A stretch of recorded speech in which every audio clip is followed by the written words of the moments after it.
1954, and a new monster from the imagination of Japanese filmmakers was about to be introduced into the world of cinema. A terrifying beast of great strength and size. A monster of complete destruction, able to breathe fire. The beast, known as Godzilla.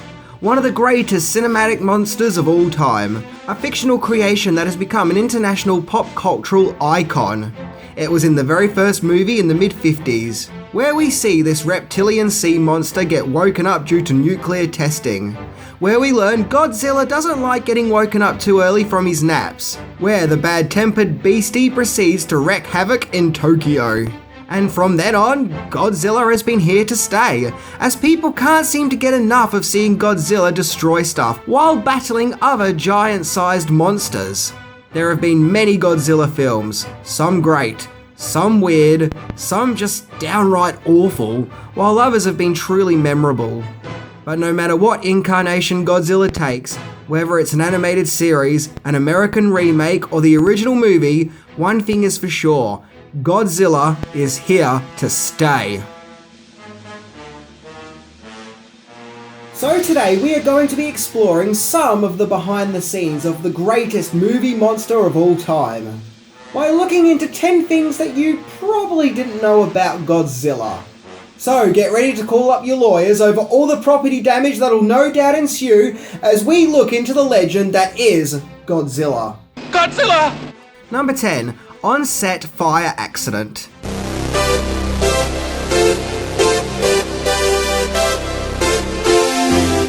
Accidents are something that can always happen on a movie set, and frequently they do. And considering that the Godzilla movies are quite special effects heavy with plenty of badass explosions to boot, it should come as no surprise that an on-set accident did take place involving a fire, in which in the 1964 movie Godzilla vs. Mothra, the pyrotechnics got out of control, and the Godzilla costume actually caught fire, in which you can kind of see the actor in the Godzilla suit struggling, and the footage disturbingly made it into the movie. Yep, the moment in which an actor caught fire actually made it into the finished product. Still looks awesome though. Number 9. Godzilla stole a movie from his rival.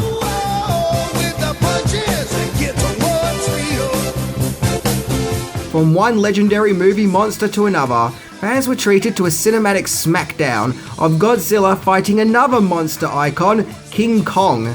As Toho, the company which owned Godzilla, managed to buy the rights to the King Kong character from RKO, to which we saw the epic beatdown of Godzilla vs. King Kong. And King Kong would once again return in King Kong Escapes. However, Toho was planning a third movie with the giant ape called King Kong vs. the Sea Monster. However, the Toho company no longer had the rights to use King Kong, so it became a Godzilla movie, after doing a switch of giant monsters. So indeed, thanks to legal and copyright issues, Godzilla won this smackdown and starred in his 7th movie. The irony being, in 1985 the Godzilla likeness was used in Pee-wee's Big Adventure, without permission.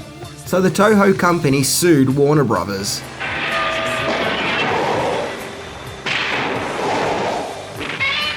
Number 8. Godzilla was going to look quite different.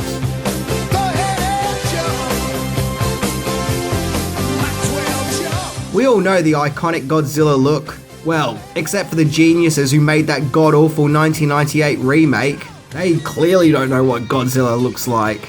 He looks like that of a giant dinosaur. Yes, it's ridiculous to imagine Godzilla in any other form than his iconic reptilian look. However, in the early development days of Godzilla, at one stage, he was in fact a giant octopus monster. Yep, Godzilla might have been less dinosaur beast and more cephalopoda, but thankfully Godzilla became the iconic sea monster beast we all know. Probably because it would have been easier for an actor to wear a dinosaur suit than an octopus one. Now, don't get me wrong, a giant octopus is still pretty scary, but the Godzilla dinosaur just looks way more badass. Number 7. He's taken on Charles Barkley.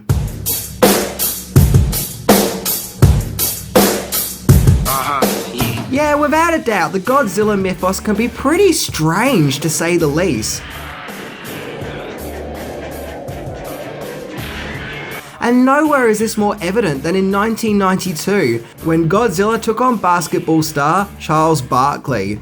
It was a Nike commercial where Godzilla is wrecking havoc as usual, when an equally enormous Barkley turns up where the two duke it out in a supersized basketball game, where it's revealed that Godzilla also rocks the 90s sunglasses, which ends with the unlikely pair forming a bromance. In fact, this advert was so successful, Dark Horse even published a Barkley vs. Godzilla comic book, which was actually a lot more violent than the advert, as Barkley punches Godzilla right in the chompers and throws a basketball at his head. Seriously, who does that? I mean, okay, he's a big destructive dinosaur monster who destroys cities, but come on! Throwing a basketball at his head? That's just mean! But Barkley isn't the only unlikely opponent that Godzilla has had to go face to face with. Number 6. Godzilla vs. Superheroes.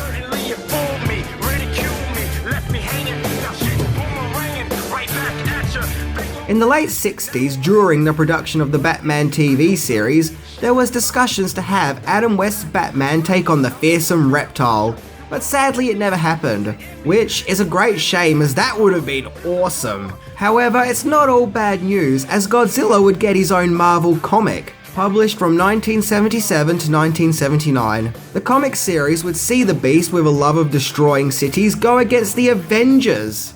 Yeah, that's right. An epic superhero battle of some of Marvel's finest taking on Godzilla. Oh wow, just imagine if they had Godzilla turn up in one of the modern Avengers movies. Shut up and take my money. Also in the movie King Kong Escapes, there is an evil scientist called Doctor who even has the first Doctor's hat. So could this be an alternative version of the time-travelling Gallifreyan?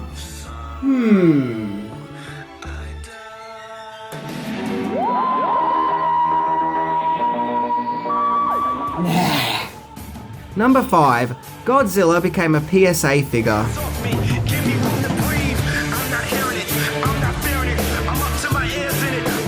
Yeah, believe it or not, but Godzilla, the giant monster from the sea who destroys cities and breathes fire, became a PSA spokesman. Be that unwittingly, but still. In the PSA in question, old footage of Godzilla with his weird son was used in the 2008 ad campaign to promote fathers being more caring and involved with their children's lives. Because Lord knows, nothing says, hey kids, let's bond some more, like destroying a city, no doubt causing unmentionable amounts of deaths and property damage. So yeah, absent dads, be more like Godzilla. Breathe fire and be there for your kids. Seriously, the world is in a pretty weird place when Godzilla is considered a better father than some of the modern ones. Number 4. Godzilla and fame.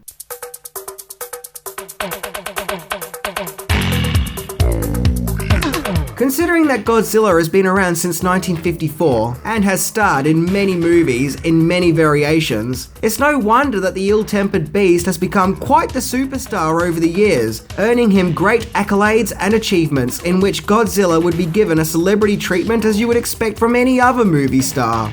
He won the MTV Lifetime Achievement Award in 1996. In 2004, he got his own Hollywood Walk of Fame star. Oh yeah, you know Godzilla has made it big when he gets his own Star Walk of Fame. He also got his own Dr. Pepper advert, where Godzilla's wife is pretty pissed, and the only thing that can calm her down is a nice, giant-sized can of Dr. Pepper. Seriously, Cloverfield would have done way better if it had a scene like this in it.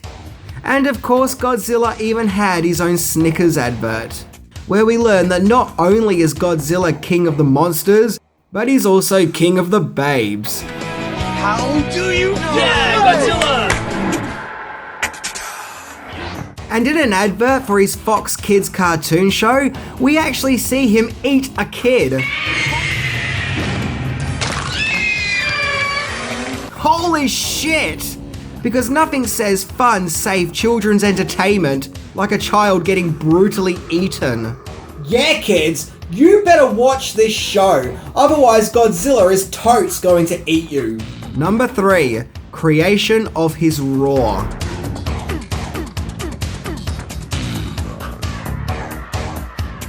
We all know the distinct angry roar. In fact, one of the first things that may pop into many people's heads when they hear the word Godzilla is probably the iconic roar, which assures that death and destruction will ensue. Well, believe it or not, the blood-curdling scream was created by rubbing a leather glove over a bass violin string.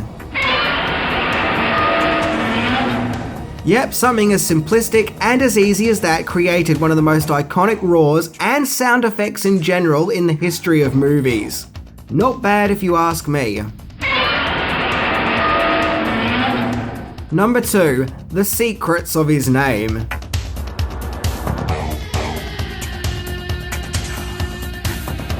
The name Godzilla implies fierce strength and destruction. However, in 1954, when the first movie came out, both the character and the film were originally called Gojira, which is the Japanese pronunciation of the name. It's Gojira, you moron!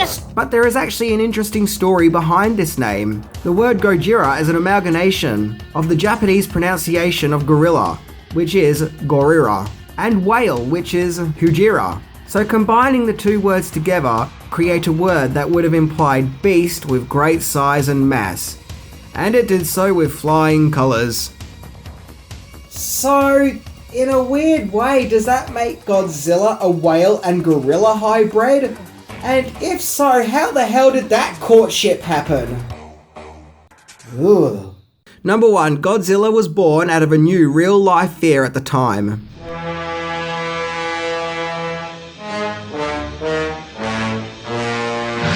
The first Godzilla movie was dead set serious, in contrast to the more campy fun vibe the series would go on to adapt.